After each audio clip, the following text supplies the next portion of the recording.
Hello. All right, you guys. So today's video, it will be my July TBR. I know it's late. I've already said everything in my June wrap up. So, I'm really trying my best to be consistent. But, whew, you know, when you have a lot going on in life, and even though I may have all these ideas, all these videos, and sometimes when I go do my things, I'm like, oh, I can have this footage and add it as a content. But then I'm really dependent on my husband in order for him to like put all these videos together and edit them. So anyways, but he knows my speech. We're doing our best. So please be patient with us because we love you and we appreciate you. Which I actually want to say, you guys, I want to say thank you for all my new subscribers. I see you, every time I get that subscribing notification, my heart palpitates. It's like, oh my God, someone actually saw my page and they're like, I want to see her. I want to continue watching her. So that is amazing. So I want to say thank you for all my new subscribers and the ones who have been with me since the beginning of this road. This is our second year. So let's just keep climbing up, so thank you. I love you. If I've never said it, I love you. Welcome to my channel. My name is Chilanda and this is Library Without Borders. You know what? The other day, I was just thinking, I was thinking about myself and how I realized that I am a traditional Congolese girl, but also modern. And what does that mean? I was actually asking myself, what does that mean? And I thought of it. It means that I do have certain traditions from my country, from my culture, that I want to keep and abide by, and also give that culture to my kids. What's the word I'm looking for? Pass on that culture to my kids. Okay, that's what it means to be traditional. But modern, it means that I also want to be conscious of the fact that I'm no longer living in Congo. I'm in a new country, Canada, and there's certain culture that's typically Canadian and rules and all that stuff that I need to also follow. Not follow blindly to the point of like obliterating my own culture, but there are things that I'm like, okay, it makes sense. I understand why Canadians do things this way and I live in this country, and I can understand adapting that culture.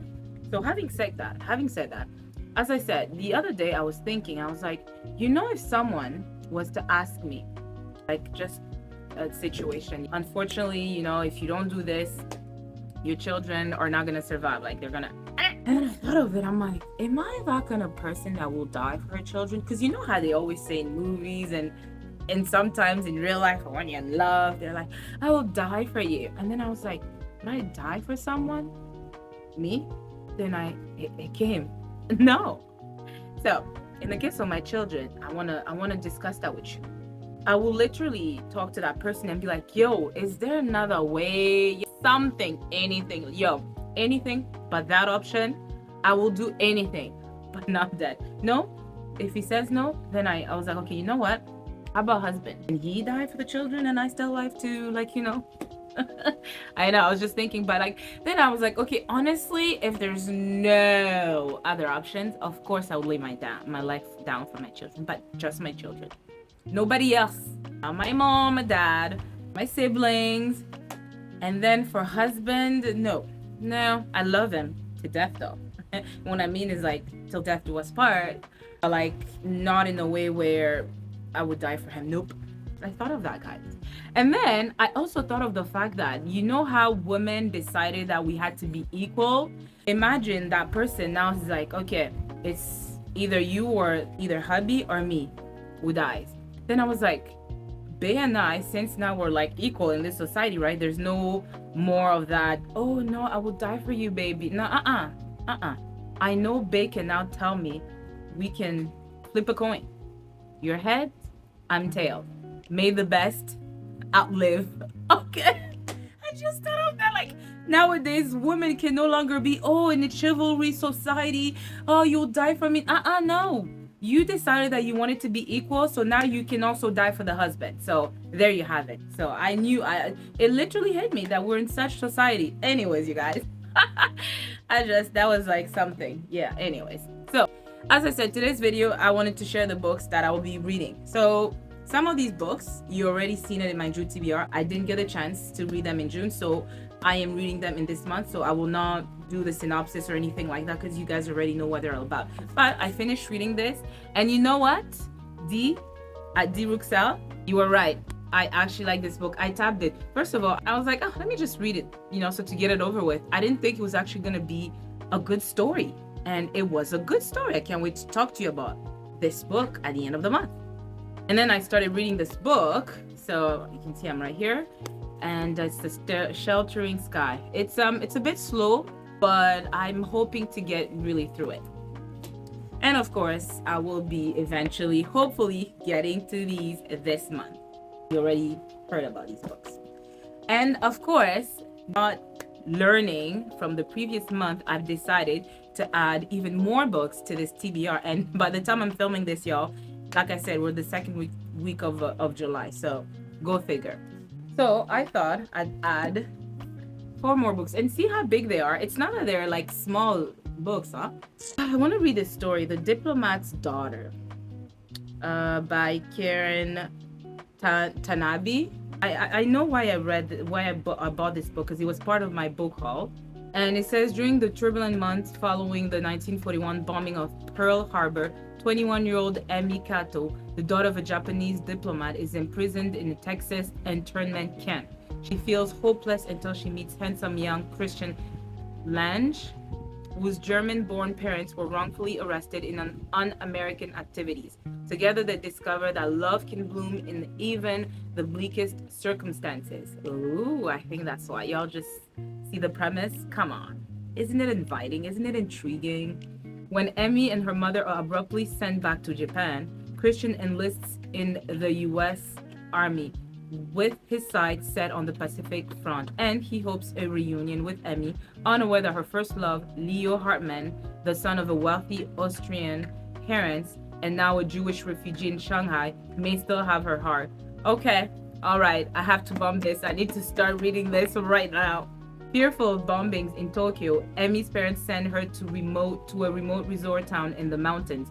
Cut off from her family, struggling with growing depression and hunger, Emi repeatedly risks her life to help keep others safe, all while wondering if the 2 men she loves are still alive. That's gotta be hard. I mean, at least you have 2 men to keep you alive and surviving, right?